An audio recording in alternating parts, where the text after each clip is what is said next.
கடலூர் மாநகராட்சி கம்மியம்பேட்டை பகுதியில் நியாய விலைக்கடை இந்த சிறப்பாக திறப்பு விழா நடந்து கொண்டிருக்கிறது. இந்த பகுதியில் உள்ள அனைத்து சகோதரிகளும் வந்திருக்கீங்க. உங்களுக்கு என் அன்பார்ந்த வணக்கத்தை தெரிவித்துக் கொள்கின்றேன். பெரியவங்கெல்லாம் வந்திருக்கீங்க, உங்களுக்கு என் பணிவான வணக்கத்தை தெரிவித்துக் கொள்கின்றேன். என்னுடைய அன்பு சகோதரர்களும் தம்பிகள்லாம் இங்க இருக்காங்க. எல்லாருக்கும் என்னுடைய நெஞ்சார்ந்த நன்றிகள். ஏனென்றால் இது ஒரு மிக பிரபலமான ஒரு ஊர், கம்மியம்பேட்டை பகுதி. அதுலேயும் திருப்பாதிரி புலியூர் பாடலீஸ்வரர் கோயிலெல்லாம் தாண்டி தான் நான் வந்தேன். எவ்வளோ வரலாற்று சிறப்பு வாய்ந்த இந்த பகுதியில் இத்தனை வருடங்களாக நியாய விலைக்கடை என்ற ஒன்று இல்லை.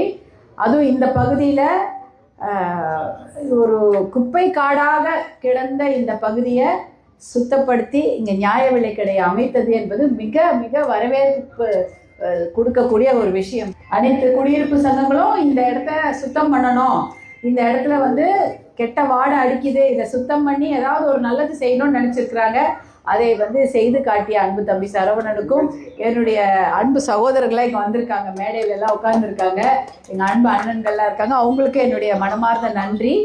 ஏன்னா நியாய விலைக்கடை என்பது உருவாக்கப்பட்டதே மக்களுக்கு நல்ல தரமான பொருட்கள் போய் அவங்க கிட்ட சேர வேண்டும் என்பதுதான் அதோடைய நோக்கம்.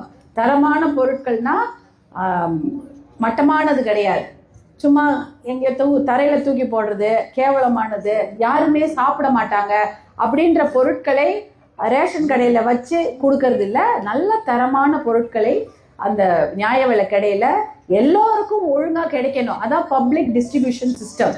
எல்லாருக்குமே அது போய் சேரணும் அப்படின்றதுக்காக தான் இந்த நியாய விலை கடைகளை எல்லா ஊர்லேயும் நம்ம திறந்துருக்குறாங்க. இதை திறப்பதில் எனக்கு ரொம்ப மகிழ்ச்சி. நான் என்னுடைய ஒரு வேண்டுகோள்னா, இந்த நியாய விலை கடை மூலமாக எத்தனையோ நல்ல திட்டங்களை நம்ம இந்த பகுதிக்கு கொடுக்குறோம்.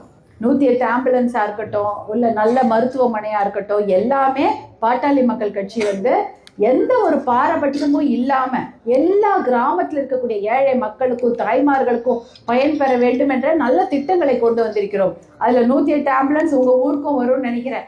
ஆம்புலன்ஸே டெல்லியிலேருந்து உங்கள் ஊருக்கு மருத்துவர் அன்புமணி அவர்கள் அனுப்பியிருக்கிறாரு. அதே போல் இந்த நியாய விலைக்கடையை மருத்துவர் அன்புமணி அவர்கள் மூலமாக இங்கே தம்பிங்கெல்லாம் திறந்திருக்கிறாங்க.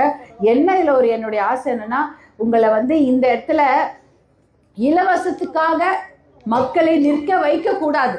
அதுதான் முக்கியமான ஒரு நோக்கம். இலவசமாக ஏதாவது கொடுக்குற, ஏன்னா பப்ளிக் டிஸ்ட்ரிபியூஷன் சிஸ்டம் என்றால் அது அரசாங்கத்துடைய கடமை.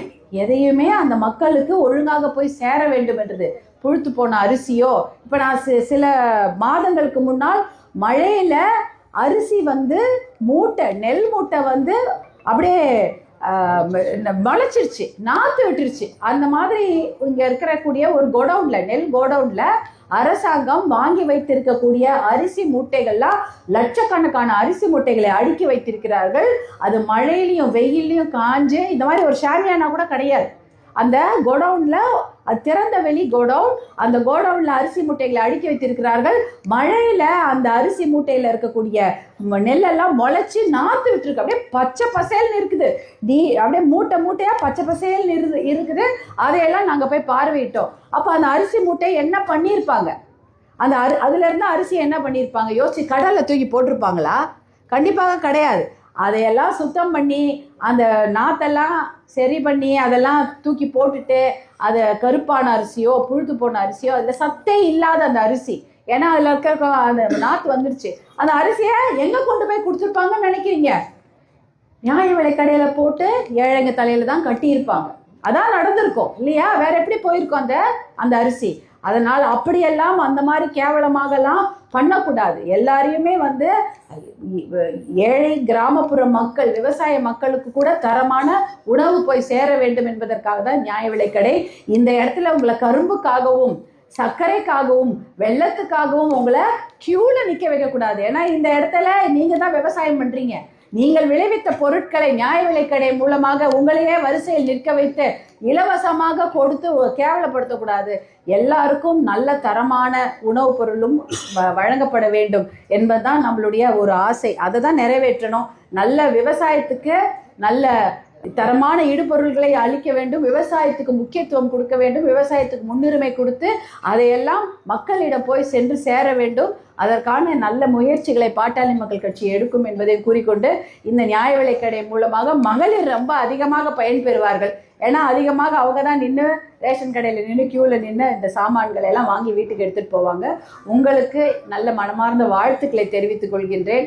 உங்களுக்கு தரமான நல்ல சேவைகளை செய்யக்கூடிய இந்த பகுதியில் இன்னும் நிறைய வசதிகள் செய்து கொடுக்க வேண்டும் என்பதுதான் எங்களுடைய ஆசை. போராட்டம் செய்து குப்பையெல்லாம் இதை அவ்வளோ உயரத்துக்கா?